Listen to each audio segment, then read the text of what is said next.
আওয়ামী লীগ জাতীয় পার্টি জুটভুক্ত গণহত্যাকারী 14 দলের নিবন্ধন বাতিল প্রসঙ্গ। দীর্ঘ 17 বছরের ফ্যাসিবাদকে বিদায় করে এদেশে ছাত্র জনতার নেতৃত্বে নতুন একটি বাংলাদেশ আমরা পেয়েছি।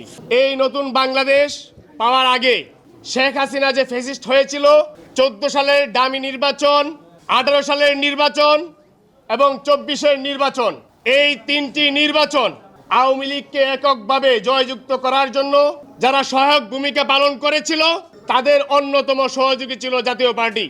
এই জাতীয় পার্টি যাতে কোনোভাবেই আগামী দিনে বাংলাদেশে রাজনীতি করার সুযোগ না পায় এবং তাদের নিবন্ধন বাতিল করা হয়, এই জন্যই গণ অধিকার পরিষদের পক্ষ থেকে আজকে প্রধান নির্বাচন কমিশন বরাবর আমরা একটি লিখিত আবেদন দিচ্ছি।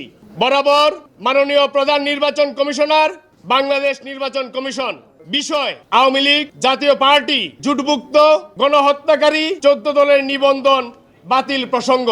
জনাব, গণ অধিকার পরিষদের পক্ষ থেকে সালাম এবং শুভেচ্ছা নিবেন।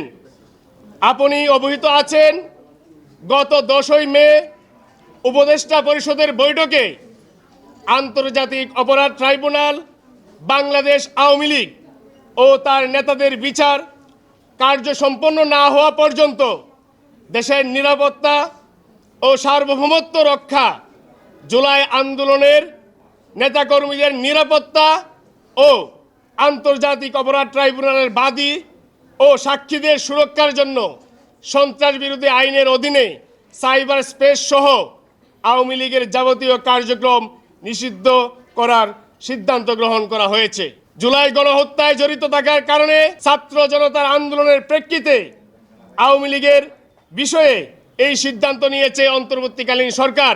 একইভাবে তাদের জোটসঙ্গী জাতীয় পার্টি 14 দল বাংলাদেশের নাগরিকদের উপর চালানো গণহত্যাকে পূর্ণ সমর্থন জানিয়ে গণহত্যাকারীদের পক্ষে অবস্থান নিয়েছিল। এছাড়াও দেশের গণতন্ত্র ধ্বংস করে গত 16 বছর আওয়ামী লীগ যে একদলীয় ফ্যাসিবাদী শাসন কায়েম করেছিল তার অন্যতম সহযোগী ও বৈধতা দানকারী হিসেবে সক্রিয় ছিল জাতীয় পার্টি সহ জোটবদ্ধ বাকি দলগুলো।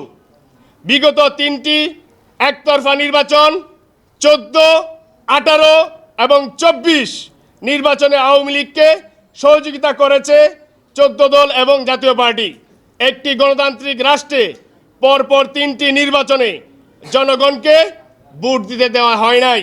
গুম, ক্রসফায়ার, আয়নাঘরে নির্যাতন, দুর্নীতি, ব্যাংক লুট, দেশের সার্বভৌমত্বকে প্রতিবেশী দেশের হাতে তুলে দেওয়া, রাষ্ট্রীয় প্রতিষ্ঠানসমূহ ধ্বংস করা সহ বিগত 16 বছরে বাংলাদেশের উপর চালানো হয়েছে বর্বর আওয়ামী দুঃশাসনের সেই ভিত্তিকে শক্তিশালী করে বাংলাদেশের স্বাধীনতা, সার্বভৌম জনগণের মৌলিক মানবাধিকার হরণের মাধ্যমে তারা নিজেদেরকে রাষ্ট্রদ্রোহী দল হিসেবে প্রতিষ্ঠিত করেছে।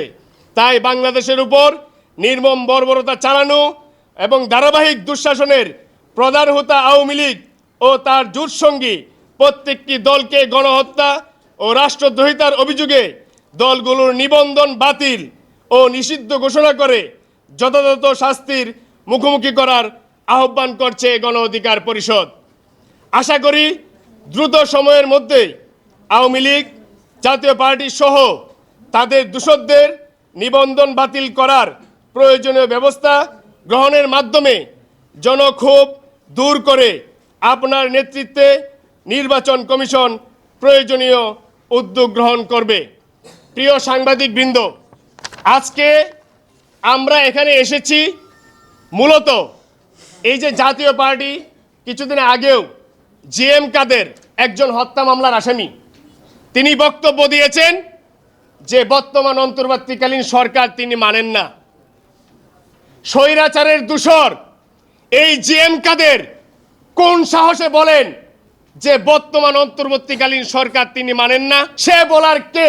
এবং এই জাতীয় পার্টির এই গণহত্যার দায়ে যারা জড়িত এদের প্রত্যেককে অনতি বিলম্বে গ্রেপ্তার করে শাস্তির আওতায় আনতে হবে এবং আগামী দিনে এই বাংলাদেশে যাতে কোনো ফ্যাসিবাদ জন্ম না নিতে পারে সেই জন্য যতগুলো রাজনৈতিক দল আমরা আছি আমরা সবসময় রাজপথে সোচ্চার ভূমিকা পালন করব।